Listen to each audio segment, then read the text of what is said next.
Tu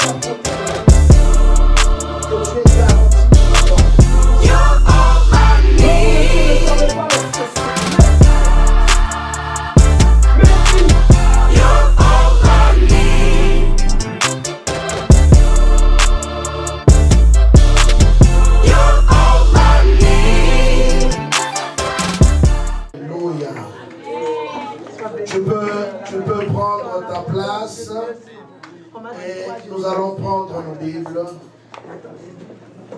Nous allons prendre nos Bibles. Nous sommes dans le livre de Genèse chapitre 1. Genèse chapitre 1, verset 1. C'est un passage merveilleux mais qui cache tout. Dis à ton voisin, ce passage cache tout. Genèse chapitre 1, verset 1. Nous sommes debout pour le respect de la parole du Seigneur. Après Genèse, nous allons prendre Ecclésiaste chapitre 11, verset 1. Et nous sauterons verset 4 à 6. Donc je lisais Genèse 1, 1, Ecclésiaste 11, verset 1, et puis du verset 4e jusqu'au verset 6e. La Bible dit ceci, je veux lire. Au commencement, Dieu créa les cieux et la terre. Point. Amen. Nous sommes dans le livre d'Ecclésiaste.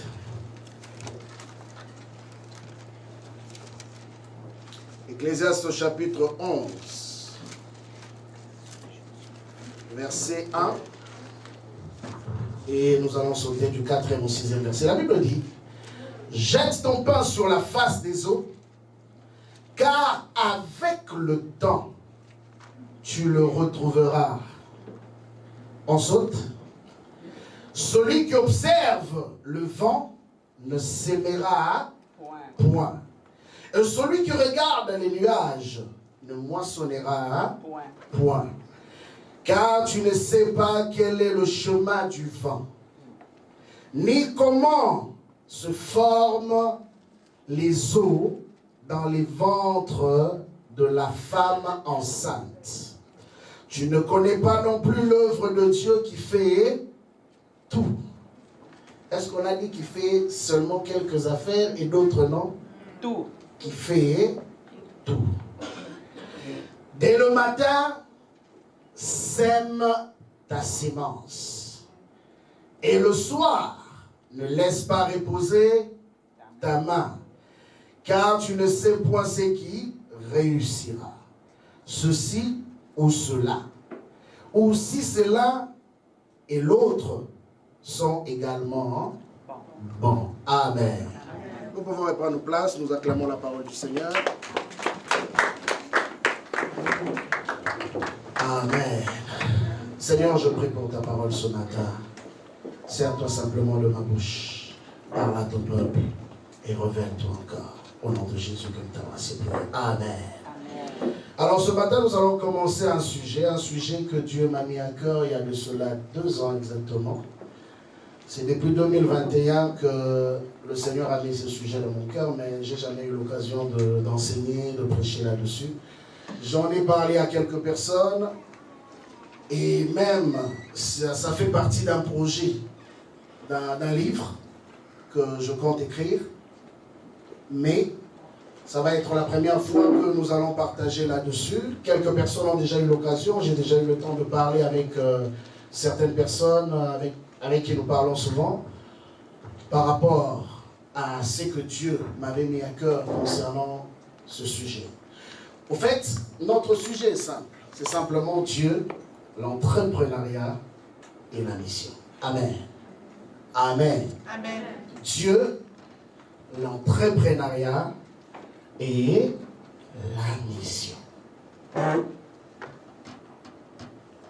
Pourquoi nous lions ces 3 choses? Vous allez comprendre ça par rapport à ces 2 passages clés que nous venons de prendre. La Bible nous montre que, au début de toutes choses, avant que toute chose ne commence, Dieu, c'est la partie que j'aime le plus. La Bible dit au commencement. Tu ne peux parler absolument de rien sans pour autant mettre Dieu au centre de ce que tu veux faire. Voilà pourquoi la Bible dit ici, au commencement, Dieu créa le ciel et la terre. Qui veut dire que tout ce qui va suivre après n'est que le résultat de ce qui a été fait au commencement. Amen. Amen. Certains diront que mieux vaut la fin d'une chose que son commencement, n'est-ce pas? Il y a quelqu'un qui l'a dit. C'est qui? Oh, il n'y a pas de lecteur de la Bible ici. Hein? C'est qui a dit cette phrase-là? Alors là, je vais aller dans les textes. Hein? Lecteur de la Bible, où êtes-vous? Mieux vaut la fin d'une chose que son commencement. Hein?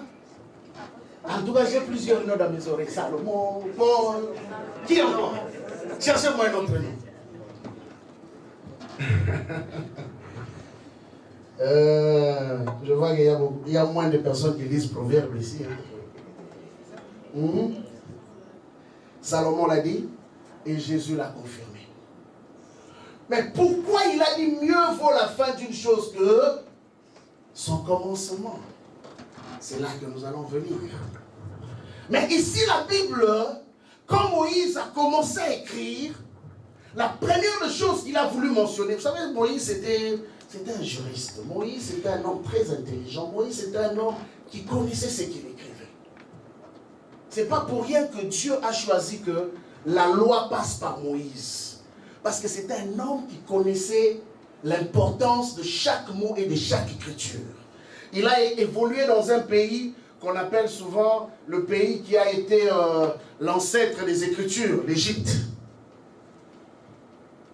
Mais quand Moïse écrit, il dit, au commencement, Dieu créa.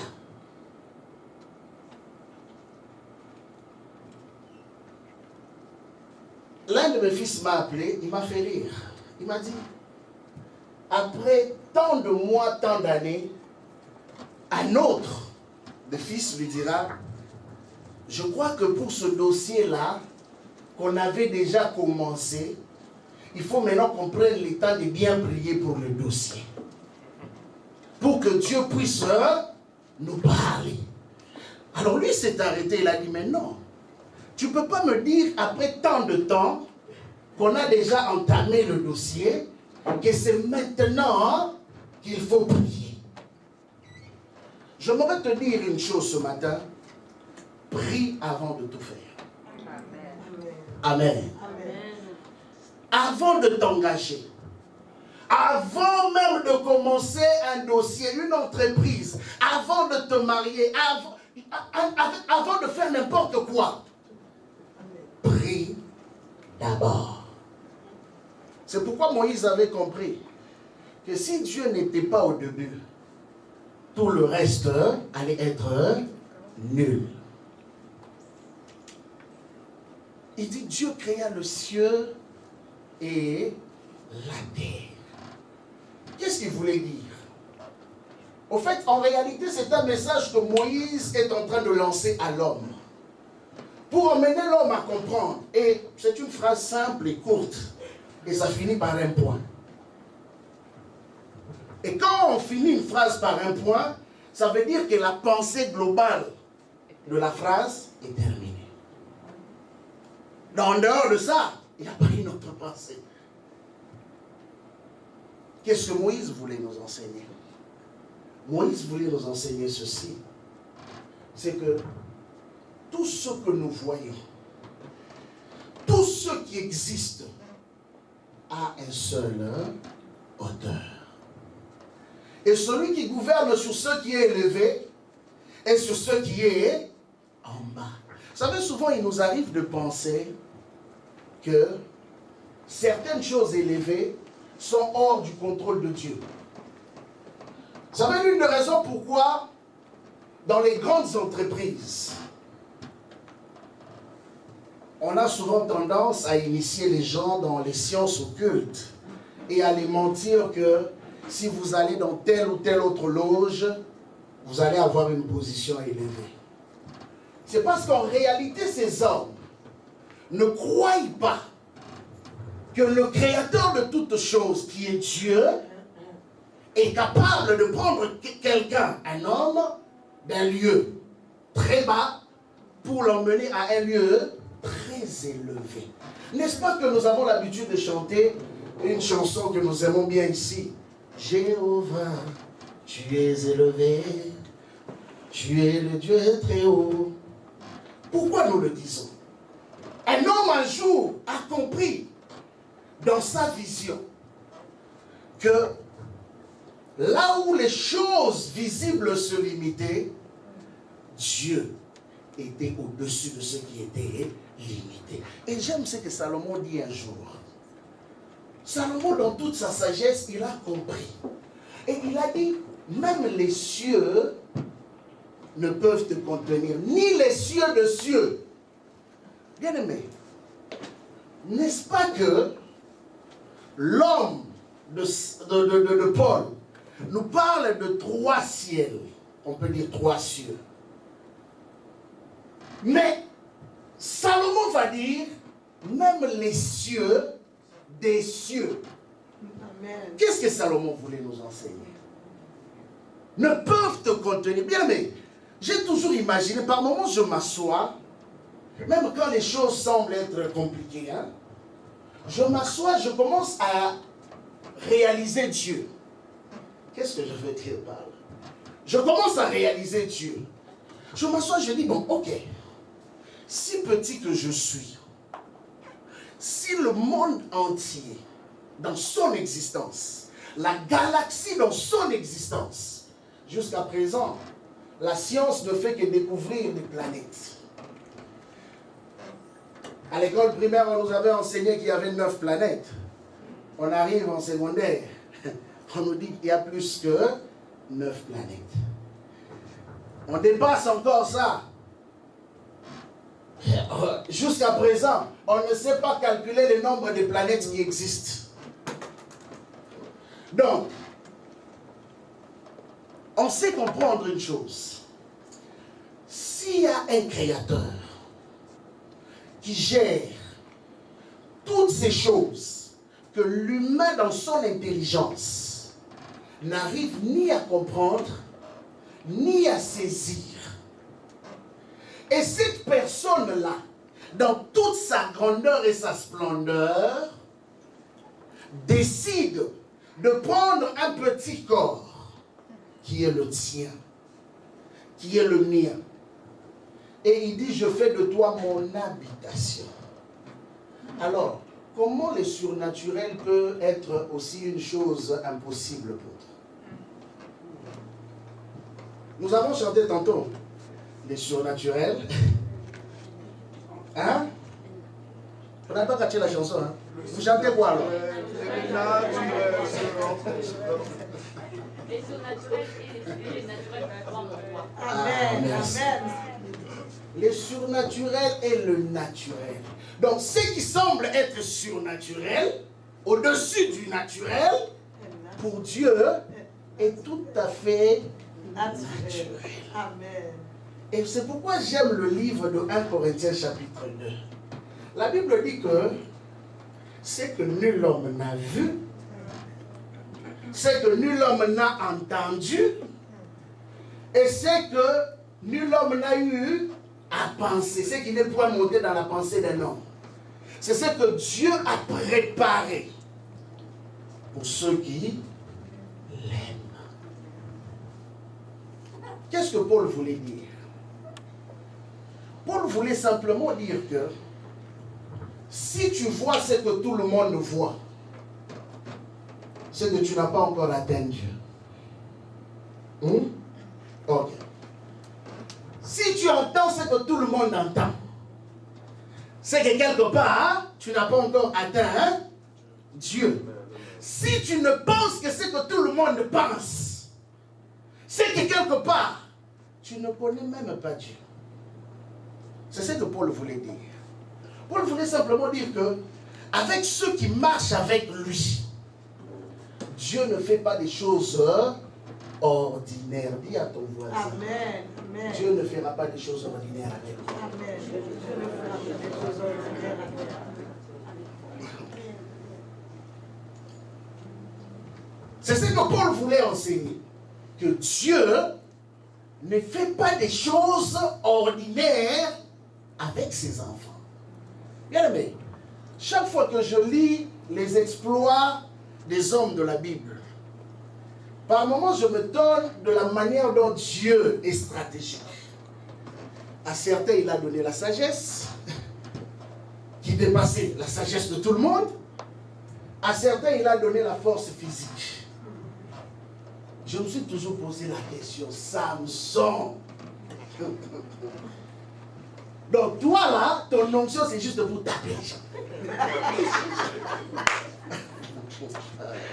Terrible. Vous comprenez comment Dieu est particulier. Mais à un autre qu'on appelle Bétzalel, la Bible dit que Dieu lui avait donné la science, la connaissance de concevoir. Exode chapitre 31. Donc, de tous ceux qui pouvaient concevoir des choses, cet homme avait une particularité. Lui, il concevait, mais pas de la manière humaine. Bien aimé, vous savez, aujourd'hui, on a des architectes. On a des hommes qui marquent leur temps. On parle des gens comme les Picasso. Pourquoi la peinture? C'est ça, Picasso, hein? Oui, La peinture. Il a marqué son temps parce qu'il sait seulement. Ah, ça, on a fait la peinture avec toi ici, non? Donc nous, là, on ne peut pas nous citer, nous autres. non. Vous comprenez un peu? Mais pourquoi celui-là, quand il met la peinture, on est capable de le distinguer de tous ceux qui font la peinture? Il y a une touche qui a fait qu'il soit distingué. Regarde maintenant tes mains. Regarde tes mains. J'ai dit regarde tes mains. Pas tes mains, regarde. Maintenant déclare sur tes mains. Amen. Dis, mes mains sont bénies au nom de Jésus. Mes mains sont bénies dans le nom de Jésus. Et tout ce que mes mains toucheront, Tout ce que mes mains toucheront prospérera prospérera au nom de Jésus. au nom de Jésus. Bien aimé, Exode au Genèse chapitre 39. Je ne suis pas encore entré. Genèse chapitre 39. Une histoire qui me fascine encore énormément. Joseph vendu. Allez-y comprendre. Vendu. Dis à ton voisin, il était vendu. Toi tu pleures. Oh, dans ma famille, toi qui aimes trop ça là. Hein? Oui, je crois qu'il y a des choses. Je ne dis pas qu'il n'y en a pas. Mais toi qui aimes souvent te plaindre là. Oh, dans ma famille ceci ou dans ma famille cela. Celui-là, ce sont ses frères qui l'avaient vendu. Et en les vendant, ils ne pensaient pas que Joseph allait réussir. C'est ça. En les vendant, pour eux, cela voulait dire simplement synonyme de l'échec. Amen. Mais surprenamment, il arrive dans le lieu de la vente. Hein? Là, on l'avait vendu. Auprès d'un étranger occultiste. Potiphar. Écoutez maintenant ce que la Bible dit. Il arrive chez l'étranger, mais ce que j'aime, son histoire est intéressante.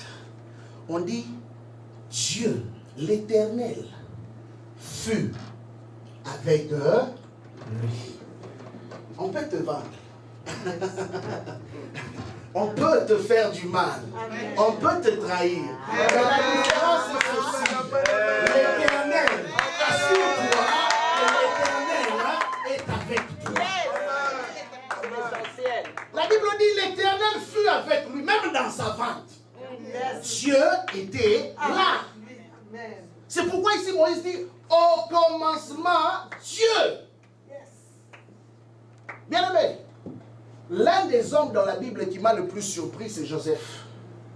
Joseph, malgré qu'on l'a vendu, maltraité, tu ne liras nulle part dans ta Bible que Joseph s'est plaint. Jamais. Mais vous savez qu'est-ce qui a fait que Joseph ne se plaignait pas? C'est parce que Joseph savait dans sa conscience que l'Éternel était avec lui. Amen. Yes. C'est pourquoi je t'ai dit, la galaxie aussi grande qu'elle soit, ce qui fait la différence, Ésaïe nous dit ceci. Hein? La gloire de Dieu remplit la terre. Hein? L'Éternel remplit la terre, hein, de sa gloire. Bien que les gens ne peuvent pas la voir, mais la gloire de Dieu remplit toute la création. Mais cette gloire, non seulement qu'elle remplit toute la création, elle est venue habiter parmi nous. La Bible dit, Jean chapitre 1, que ce qui était autrefois simplement la parole a choisi de prendre un corps charnel. Elle a habité parmi nous. Et les hommes ont contemplé. Yes. Donc quand on te regarde, on ne voit pas tes belles, hein, ta belle figure. On ne voit pas tes maquillages.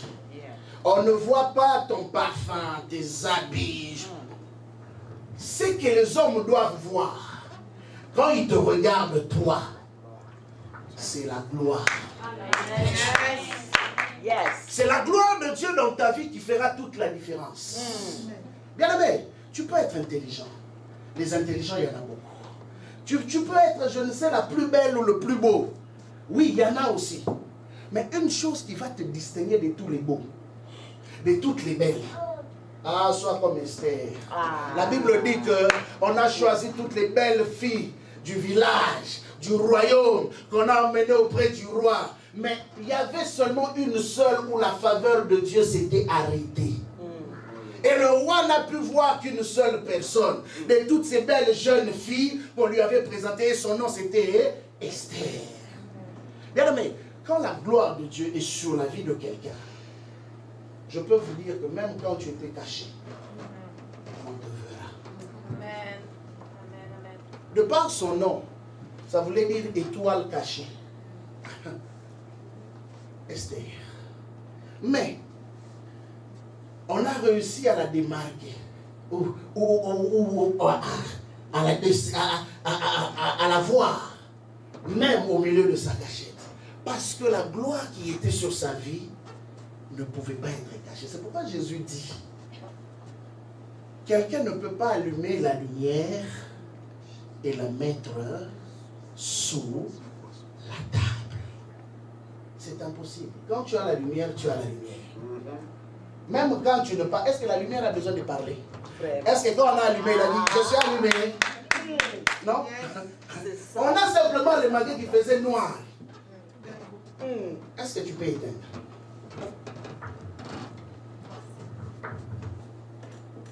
Éteins encore. Continue. Vous avez constaté, non? C'est le noir. Bon, est-ce que tu peux allumer? Qu'est-ce qu'on a remarqué?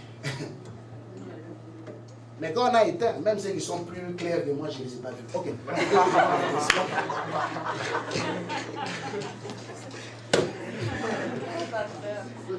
Pourquoi? Parce que c'était le noir.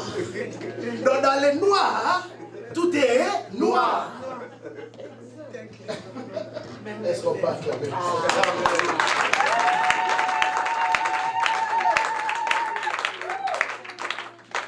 Mais quand la lumière s'allume, tout le monde constate que la lumière est là. Bien aimé, quand Dieu est présent, quand Dieu est réel dans la vie d'une personne, la personne n'a pas besoin de crier que Dieu est là. Amen. on constate simplement que Dieu est réellement là.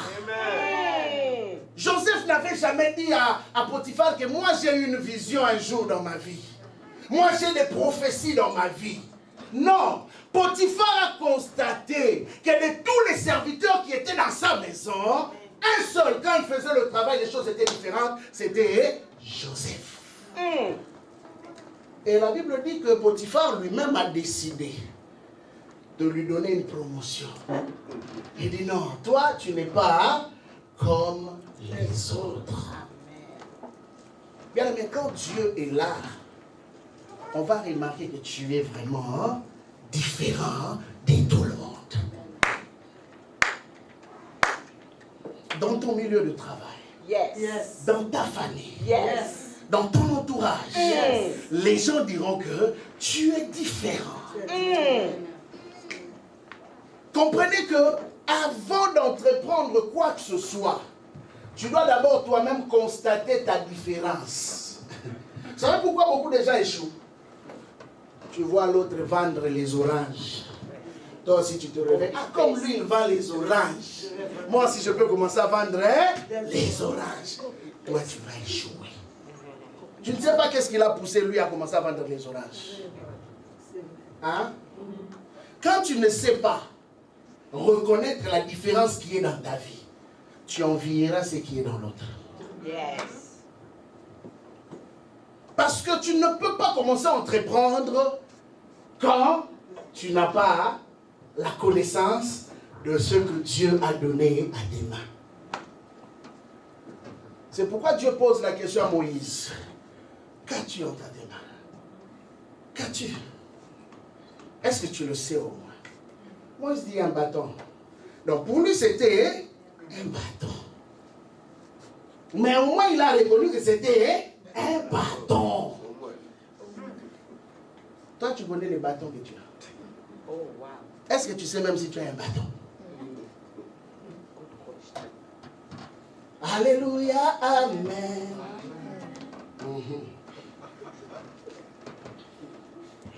Tu viens à l'église, tu parles en langue, mais quand tu sors, flou dans la tête. Tu ne sais même pas qui tu es. Tu ne sais même pas à quoi tu es appelé. Tu cherches à faire ceci, tu cherches à faire cela, pensant que ça va réussir, ça va réussir. J'ai toujours dit aux gens, surtout ici en Amérique, oh, je vais aller dans telle option parce que là-bas on dit qu'on donne du travail. Donc toi tu es venu ici parce que là-bas on a dit qu'on donne du travail, n'est-ce pas? Ok. Penses-tu qu'après avoir travaillé, tu seras heureux? Vanité de vanité. Hein? C'est la grande question. La preuve c'est que je parle avec beaucoup de gens qui travaillent, qui ont des paychecks, mais qui ne sont pas heureux. Vous savez pourquoi ils ne sont pas heureux? Parce qu'ils ne sont pas dans le domaine dans lequel ils ont été appelés. Travailler est une bonne chose, mais travailler dans son domaine est mieux. Amen. Voilà pourquoi on se retrouve qu'il y a beaucoup de secteurs dans la vie où on ne sait pas retrouver les chrétiens. Pourquoi on ne les retrouve pas? Parce que beaucoup de chrétiens n'ont pas été préparés à certains domaines. Nous, on a grandi, on nous disait que la politique est diabolique. Vous avez déjà entendu parler de ça? Hein? Mais si je vous dis que le premier politicien, c'est Dieu, vous serez choqués, hein? Le premier politicien, c'est Dieu. Le premier juge, c'est Dieu. Amen. Le premier avocat, c'est Dieu. Amen. Le premier médecin, c'est Dieu. Amen. Mais on va te dire que pour devenir meilleur médecin, il faut entrer dans une maison à côté là. On va te dire que pour devenir meilleur juge, il faut entrer dans l'ordre de je ne sais quoi. Eux-mêmes connaissent. Et les gens se laissent embobiner par ce genre de choses. Simplement pourquoi? Parce que depuis la nuit des temps, depuis les jardins d'Éden, s'il y a quelque chose que le diable a réussi à faire en l'homme, c'est la désinformation. Dieu a-t-il réellement dit la désinformation? Ça a commencé depuis les jardins. Tu regardes, tu dis non, ça c'est pas pour moi. Moi peut-être c'est ça. Qui te dit que ça ce n'est pas pour toi? Tu penses que ceux qui ont eu à le faire ou ceux qui le font sont des super hommes ou ont plus de 24 heures dans la journée ou encore ont des grâces assez particulières? Vous savez, souvent on dit que, j'ai entendu, hein, on le disait tous, toi tu as une grâce particulière. Bien aimé, la grâce est particulière pour tout le monde. Peut-être j'ai été découragé. Si on t'avait dit que toi tu as une grâce particulière, je vais te dire, le fait d'avoir une grâce, c'est déjà particulier. Ah oui? La grâce c'est quoi? C'est une faveur imméritée. Déjà quand on te donne quelque chose que tu n'as pas mérité, c'est quelque chose de particulier. Alors quand on te dit ta grâce est particulière, tu penses que tu es plus que les autres. Non. Tu as reçu quelque chose de différent des autres. Tu n'es pas, j'aimerais vraiment le dire comme ça. Tu n'es pas plus que les autres. Amen. Tu as simplement reçu quelque chose de différent qui est appelé à compléter les autres.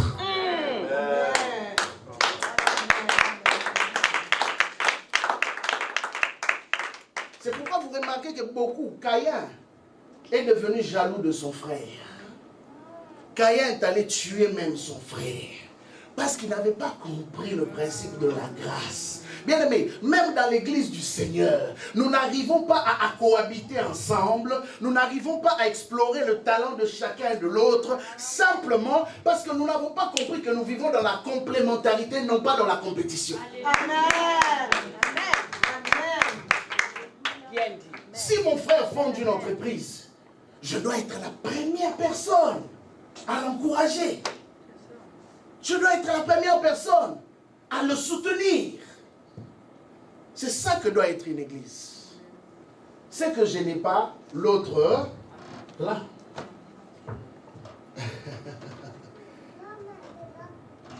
Au commencement, Dieu. Même Dieu est très structuré quand il fait les choses.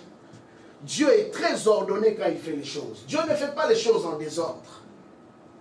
Même au ciel, il y a une forme de hiérarchie. Comment les choses sont établies au ciel, ça suit un certain ordre des choses.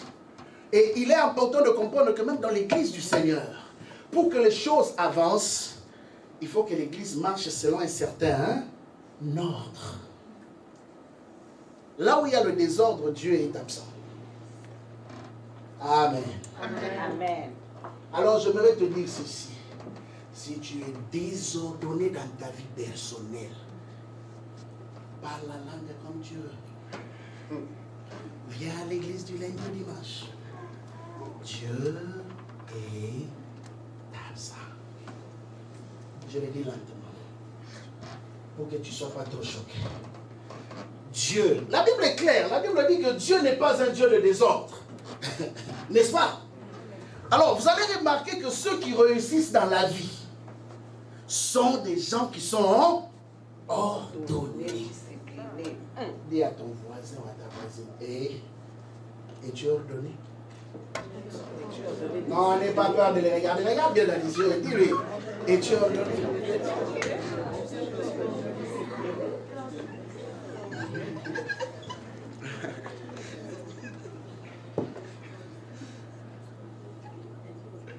Si Dieu est ordonné, l'église doit être ordonnée. Amen. Amen. Yes. Si au ciel, quand on a dit il a fait le ciel, il a commencé les cieux. Il a commencé par les hauteurs. Et puis il est descendu en bas. Il a fait les choses. Il dit, il y eut un soir et il y eut un matin. Et c'est fut. Pourquoi il y avait toujours une suite? Dieu n'a pas fait les choses en désordre. Il a fait les choses d'une manière ordonnée. Vous savez, quelqu'un qui veut aller loin dans la vie met toutes les chances de son côté. Je blaguais l'un de mes oncles quand j'étais au pays là-bas. On est arrivé dans un coin du quartier où jusqu'à 17h, tu vois les jeunes filles là qui ne se sont pas encore lavées. Je vous dis, à 17h. J'allais même parler en... Ok. 17h. Tu vois les gens se promener dans la rue, mais qui ne se sont pas lavés. Je dis, mais est-ce que ça c'est normal? Ali, il est parti à rien. Il dit, tu vois ces filles-là, elles se lavent seulement à partir de 18h. Alors je comprends pourquoi dans ce quartier, il y a trop de prostitution. Parce que quel est l'homme sérieux qui viendra épouser une femme qui se lave à 18h?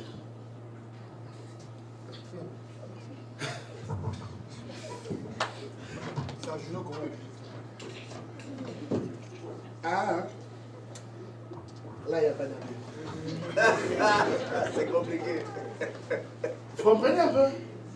Au fait, ça veut dire simplement que c'est une personne qui n'a pas une discipline de fonctionnement. C'est ça, au fait, ma conclusion.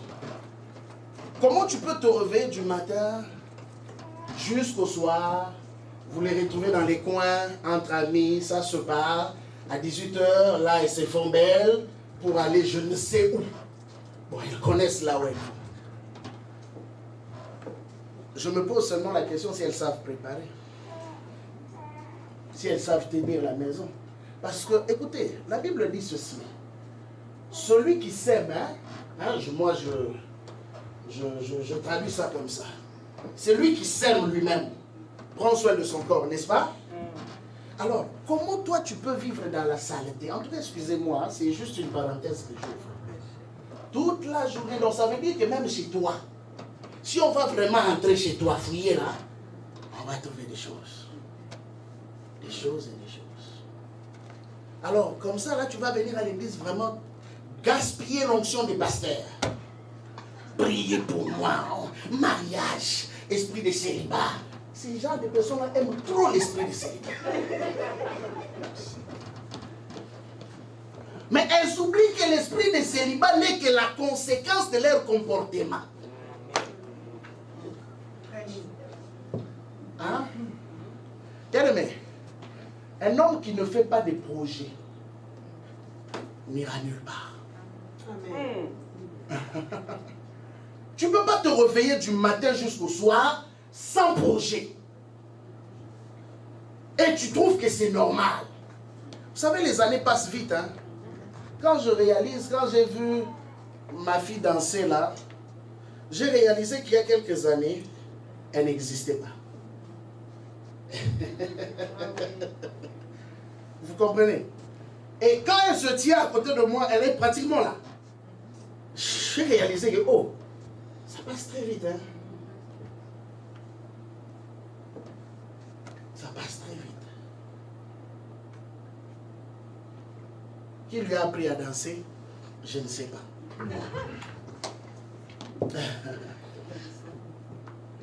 Mais elle est capable de créer elle-même des choses. Elle a ça naturellement.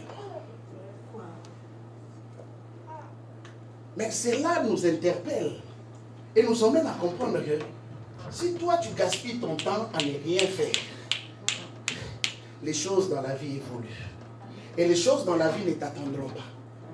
Et en revenant sur ce passage de base, la Bible dit au commencement. Pourquoi la Bible mentionne au commencement?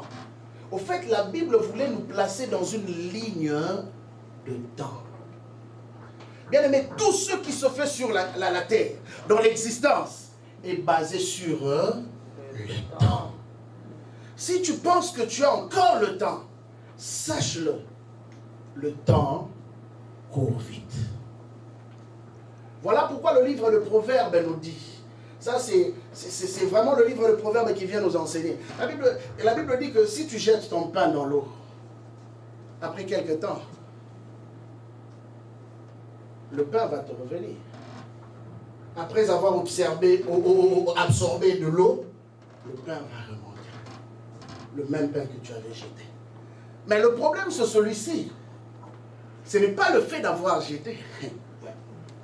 Enfin, le principe, c'est pour nous montrer que ce que tu sèmes aujourd'hui, un jour, finira par ressurgir. C'est ça l'enseignement en fait. Ce que tu fais pour Dieu, ce que tu fais pour toi-même, ce que tu fais pour ta famille. Bien-aimé, un jour ou l'autre, peut-être pas maintenant, peut-être dans une année, peut-être dans quelques mois, peut-être dans quelques semaines, finira par ressurgir. Mais dans quel état? Tout dépend de ce que tu sèmes. Ne t'attends pas à un résultat meilleur si tu sèmes la mauvaise sémence. Amen. Ne t'attends pas à une bonne chose si tu sèmes la mauvaise sémence. Vous savez, beaucoup de gens plus tard commencent à regretter ce qu'ils auraient pu faire. Bien-aimé, je t'en conjure ce matin. Je ne veux pas que tu sois cette église qui dit que si on savait, si je savais. Aujourd'hui, tu as l'opportunité de savoir. Aujourd'hui, tu as l'opportunité de te corriger. Aujourd'hui, tu as l'opportunité de changer certaines choses. C'est le moment. C'est le moment. Ce n'est pas demain. Parce que la Bible nous enseigne que le lendemain ne nous appartient pas. Ça appartient à Dieu. Et comprenez une chose, que ceux qui réussissent demain, ce sont ceux qui se sont préparés aujourd'hui.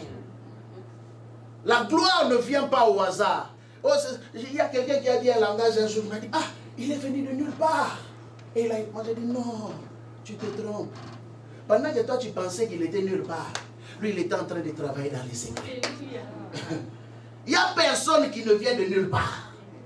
Dieu, pour élever quelqu'un, il le prépare toujours dans le secret. David ne pouvait pas affronter Goliath sans les ours, sans les lions. Mais personne n'avait vu cela. On pouvait dire aussi que David est sorti de nulle part. Non, il vient où il était venu de quelque part. Dieu ne peut pas te donner une grande opportunité si tu n'as pas mis les chances de ton côté.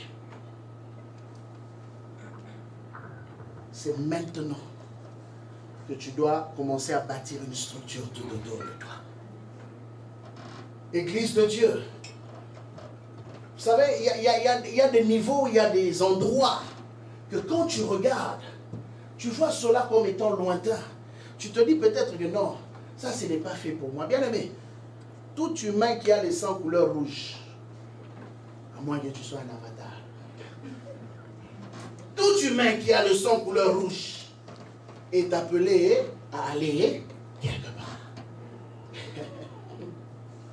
Moi je dis toujours, si certains sont arrivés, j'y arriverai aussi. Amen. Je ne sais peut-être pas quand, je ne sais peut-être pas quel jour, je ne sais peut-être pas comment cela se fera, mais une chose que je sais, je mets toutes les chances de mon côté.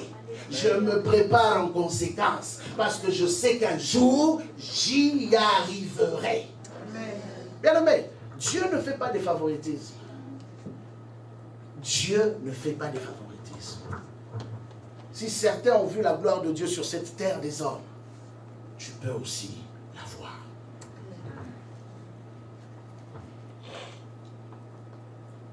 Tout est possible à celui qui croit. L'Éternel fut avec lui et la prospérité l'accompagna. Écoutez bien. Ça c'est un peu intéressant. Non seulement que Dieu était avec lui, mais son compagnon était devenu quoi? La prospérité. Donc quand lui il marchait, la prospérité le suivait. Partout où il allait, la prospérité le suivait. Ce qui faisait que partout il pouvait obtenir la faveur des hommes parce qu'il avait déjà la faveur de Dieu. La Bible dit, quand l'Éternel approuve la conduite d'un homme, il dispose, même favorablement, ses ennemis. Bien-aimé, n'aie pas peur de ceux qui t'en veulent. N'aie pas peur de ceux qui te combattent. Merci. Une chose que tu dois savoir, toi cherche à plaire à Dieu. Parce que quand Dieu est content, Dieu fera en sorte que même ces hommes qui étaient contre toi vont changer d'avis. Mais la Bible a dit, un jour pendant que Paul était mordu par les serpents, on a dit que non, ce sont des criminels, il faut qu'on les tue. Mais la Bible dit que pendant qu'ils étaient en train d'attendre qu'ils meurent, ils ont attendu, et ils ne mouraient pas. En fin de compte, ces mêmes personnes qui les ont appelés des criminels ont changé d'avis et ils ont dit non, ce sont des dieux. Ce sont des dieux. Pourquoi? C'est les résultats qui changent les avis des hommes. Amen.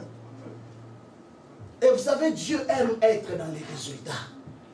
Dieu, quand il te prend de quelque part, Dieu ne te prend pas pour que tu restes tel que tu es. Non. Bien aimé, si ta vie ne change pas après tant d'années, pose-toi la question, où est Dieu? Amen. Tu ne peux pas te battre avec le même esprit toute ta vie. Esprit de célibat, esprit de pauvreté, esprit de... Donne-moi une. Tu as oublié. Cherche. Ça ne vient pas. Blocage. Esprit de... Comme vous voulez. N'importe quel nom. Toute ta vie, ces esprits-là, depuis que tu as commencé à les chasser, ils partent toujours pas. Ils sont très résistants. Hein? Non, ils sont coriaces. Ça fait peur même. Bébé, ma Bible me dit, ça c'est un passage que j'aime, à la croix de Golgotha. Hein? Il a fait quoi? Hein? Il a cloué tous ceux qui nous condamnaient. Hein? À la croix. Quand on l'a cloué, on a cloué aussi toute la malédiction. À la croix, la Bible dit, tous les actes. On dit tous les actes. Et c'est au pluriel. Ce que j'aime avec la Bible, c'est que la Bible parle bien la langue. Quand c'est français, ça parle bien français. Quand c'est anglais, ça parle bien anglais. Quand c'est ta langue maternelle, là, ça parle bien ta langue maternelle. La Bible dit, il a cloué tous les actes dont les ordonnances nous condamnaient. Donc toi, tu avais tout un livre. Et dans ton livre, il y avait des actes, il y avait des ordonnances, il y avait des articles qui disaient que pour telle et pour telle chose, elle n'a pas droit, il n'a pas droit à ceci, il n'a pas droit à cela. Mais à la croix de Golgotha, il y a eu un homme qui a dit, moi je porte sa charge.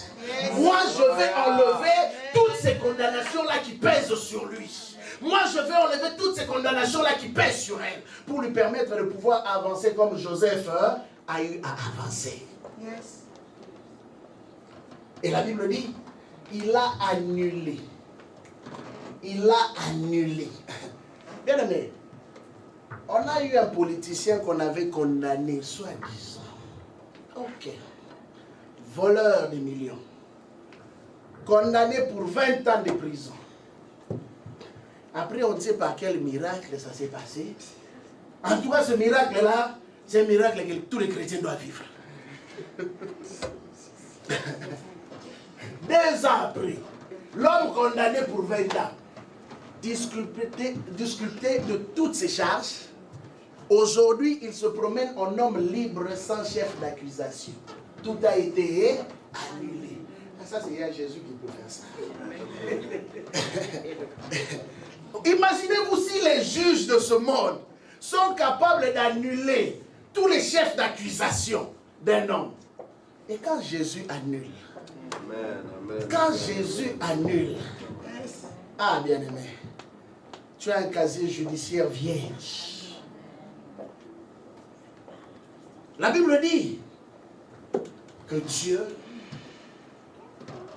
a fait en sorte que cet homme qu'on pensait ne pas pouvoir réussir, cet homme qu'on disait que il n'est pas digne de vivre ses visions et ses rêves, je voudrais te dire ce matin, ça ne sera peut-être pas facile. Oui, je dois te le dire. Ça ne sera peut-être pas facile. Mais la vérité est que Si la vision que tu as vient de Dieu, si le rêve que tu as vient de Dieu, malgré les épreuves d'aujourd'hui, ça finira par s'accomplir. Tout est question du temps. Le temps, c'est Dieu qui le gère. Voilà pourquoi il a dit au commencement. C'est lui qui gère le temps. Ne baisse pas les bras. Commence à écrire. J'ai toujours encouragé les gens à avoir un cahier, que moi j'aime appeler cahier de souvenirs. Et dans ce cahier de souvenirs, écris tes projets. Écris tes projets et commence à travailler sur tes projets. Et crois que Dieu est capable de te donner les ressources nécessaires. Ce que tu aimes, ce que tu sens dans ton cœur, mets-les par écrit. Et pendant que tu le mets par écrit, commence à déclarer dans la prière. Prie aussi pour ça. Parce que, vous savez, au moment où tu écris, le monde des ténèbres aussi est au courant. Et le combat se lève par rapport à la proportion de la grandeur de la chose. L'une des raisons pourquoi vous verrez que tous les hommes qui ont voulu faire les choses différemment ont toujours été combattus. Parce que la nature humaine n'aime pas voir les hommes élevés. Amen. Amen. Voilà pourquoi le diable a trompé des générations et des générations en leur disant que le seul moyen pour vous de vous élever, vous devez faire allégeance à ma personne. Or, nous avons décidé de faire allégeance à Dieu, qui est plus grand que le diable qui a trompé ce monde. Eh bien, aimé, je peux te dire que si tu as décidé de faire allégeance à Dieu, Dieu est capable de te lever plus que là où le diable a eu à élever ses agents. Alléluia. Dieu est capable. Amen. Parce que jusque-là, depuis que Dieu avait élevé des hommes comme Samson, depuis que Dieu avait élevé des hommes comme Salomon, j'en ai pas vu, moi, des hommes autant intelligents comme l'étaient ces hommes. Or, Jésus-Christ parlera en disant ceci. Ce que vous êtes allés voir n'est rien. Or, il y a ici plus que Salomon. C'est ce que la Bible dit. Vous savez, il y a des grâces que les gens ne reçoivent pas ou ne se connectent pas à cela, simplement parce qu'ils ne croient pas que cela existe. Ils ne croient pas que Dieu peut le faire. Une fois, on s'est assis avec des chrétiens, on était en train de discuter, j'ai dit, mais ne voyez-vous pas que, mine de rien, Facebook nous contrôle? Mine de rien. Mais vous, les chrétiens, vous allez crier Facebook, il est ceci, il est cela. C'est bien beau. Accusez-le de tous les mots que vous voulez. Il est peut-être ce que vous dites. Mais moi, ce qui me dérange, ce n'est pas le fait qu'il soit ce que vous dites. C'est le fait de ne pas voir des chrétiens capables de faire au-delà de ce que Facebook a fait. Amen. Amen. Beaucoup de chrétiens étudient l'informatique. Mais pourquoi beaucoup de chrétiens ne craignent pas? Microsoft. Tu vas me donner toutes les descriptions de qui il est. Mais toi, chrétien, je ne sais pas comment tu t'appelles, hein? Ton nom de famille, là, je ne sais pas. On peut aussi demain commencer à utiliser ton nom de famille dans un programme logiciel intel. Hein? Ah, il y a moins de chrétiens qui peuvent dire amen ici. Hein? Logiciel intel. On cite ton nom. C'est possible. C'est possible. Parce que nous avons vu avec vous ici que le meilleur, l'un des meilleurs neurochirurgiens de notre époque ici, c'est un chrétien. Le premier qui a séparé 2 bébés siamois, c'est un chrétien. Et avant chaque opération, l'homme prenait le temps de prier pour ses mains. Et quand il priait pour ses mains, Dieu lui donnait une telle précision. Quand il commençait à faire son opération, ça réussissait toujours. On l'a même surnommé les mains en or. Mais vous savez d'où est venu ça? Sa mère l'a éduqué dans la foi. Amen. Et s'il y en a que Dieu peut utiliser comme ça, pourquoi pas toi? Beaucoup de chrétiens, hein? Je ne dis pas que ce que tu fais est nécessairement mauvais, mais je dis que tu peux faire mieux. Beaucoup de chrétiens aiment être employés. Hein? Et puis ils se plaignent de leur employeur. Et puis ils disent, j'ai la foi.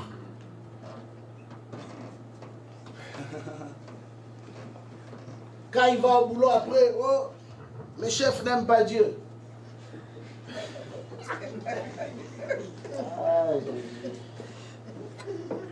Des fois, il y a des scènes que je vois tous les jours là, je dis, mais est-ce que des fois on comprend vraiment Dieu? C'est ça les questions que je me pose. Moi, quand j'entends ces choses, je me pose aussi des questions. Est-ce qu'on comprend? Comment des hommes comme Joseph étaient capables d'influencer tout le monde? Oh, ancienneté. Joseph n'était pas un ancien. C'était un nouveau venu qui est devenu le chef de tout le monde. Toi, tu dis, oh non, il faut d'abord 5 ans avant que je monte. Je ne peux pas postuler. Ah, parce que toi, tu as décidé de suivre la règle. Mais vous savez que Dieu ne marche pas selon nos règles. Amen. Parce qu'au commencement, d'abord, était Dieu. Donc, c'est lui qui établit les règles. Dieu peut faire en sorte que celui qui était là commette une erreur. Qu'on l'enlève de là. Pour que toi, tu prennes sa place. C'est ça Dieu. C'est ça Dieu. Mais toi, tu dis, je suis que nouveau, je ne connais pas encore. Tu penses que ceux qui ont connu là connaissaient? Dans la vie, là, tout s'apprend. Dans la vie, tout s'apprend. Quand tu es flexible, tu peux apprendre.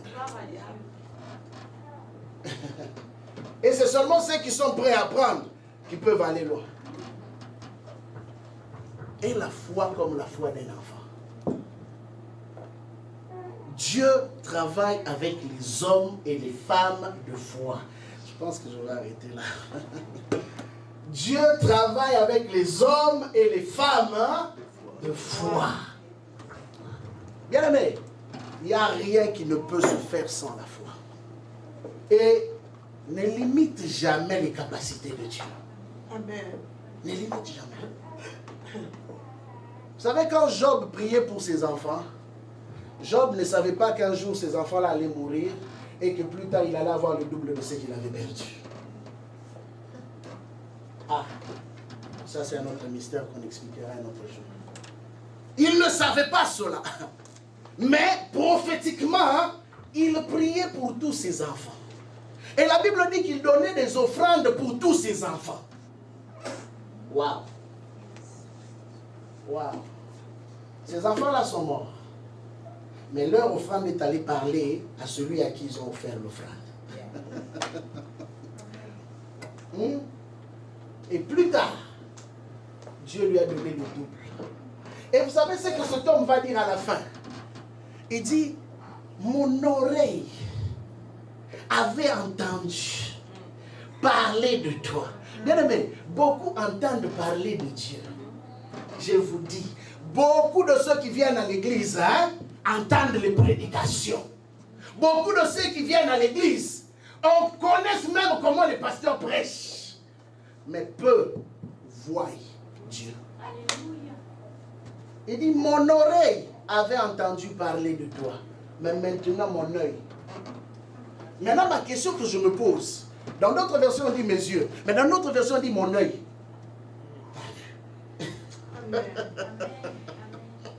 Ça, c'est un mystère. Donc, cet homme-là qui a craint Dieu, il ne connaissait même pas Dieu. Donc, tout ce qu'il disait de Dieu là, c'était les choses que quelqu'un d'autre lui avait prêchées. Mais les expériences personnelles l'ont rapproché de la réalité de Dieu et il pouvait avancer un témoignage réel et concret. Amen. Yes. Amen. Bien aimé, ce que Dieu aime faire de nous, c'est d'être des témoignages vivants. Amen. Refuser d'être une église à Montréal parmi les églises. Je dis encore d'emblée de Dieu. Amen. Refuser refusez d'être une église à Montréal parmi tant d'églises. Soyez une influence. Hein? Celui qui a compris va le dire. Amen. Je disais, soyez une influence. Amen, amen, amen. Il faudrait que celui qui te voit, celui qui entend parler du temple de Dieu, bien aimé, commence à courir même. Parce qu'il dit, non, là-bas Dieu fait des choses extraordinaires. Amen, amen, amen. Là-bas Dieu élève des hommes Amen, bizarres. amen. Des choses que Dieu fait avec ce peuple, on n'arrive pas à comprendre. Ils sont spéciaux, ils font des choses différentes, il faut que tu sois différent. Mais ne cherche pas à être comme toutes les églises. Ne cherche pas à être comme tous les chrétiens. Sinon, il n'y aura pas de différence. Amen. Cherche à être distingué. Yes. Yes. Ça, c'est ma prière, que la prière que Moïse faisait toujours. Il dit, si nous avons trouvé grâce à tes yeux, alors distingue-nous des autres peuples, Yes. de la surface de la terre. Bien aimé, ça c'est toute une prière.